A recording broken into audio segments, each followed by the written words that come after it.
Европската комисија соопшти дека склучила договор со Pfizer-BioNTech за дополнителни 4 милиони дози на вакцина за своите 27 држави. Според планот, испораката ќе биде реализирана во следните 2 недели со цел да им се помогне на новите жаришта во борбата против коронавирусот, како што се Тирол во Австрија, Ница и Мозел во Франција, Болзано во Италија и некои делови на Баварија и Саксонија во Германија. Les États membres pourront acheter 4 millions de doses qui seront disponibles au cours des 2 semaines prochaines au prorata de leur population. Toutes ces doses seront livrées avant la fin du mois de mars. Говорејќи пред британскиот парламент, премиерот Џонсон ги отфрли обвинувањата на Шарл Мишел дека неговата земја го блокирала извозот на вакцини.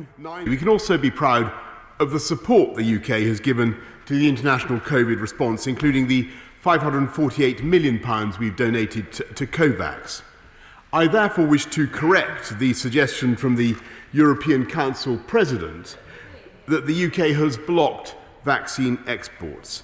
Let me be clear, we have not blocked the export of a single COVID-19 vaccine or vaccine components. Невладините реагираат дека е скандалозно тоа што после една година имаме околу 2,5 милиони мртви, а во богатите земји вакцината тече со темпо, еден вакциниран во секунда, додека во сиромашните процесот не е ни започнат. At this rate, we'll have a situation where we'll have a two-tiered vaccine world, where the rich world will be fully vaccinated by the end of this year, whereas poor countries can expect only to be fully vaccinated by 2023.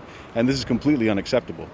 Европската унија вкупно има подпишано 6 договори за 2 милиарди дози вакцини за своите 450 милиони жители.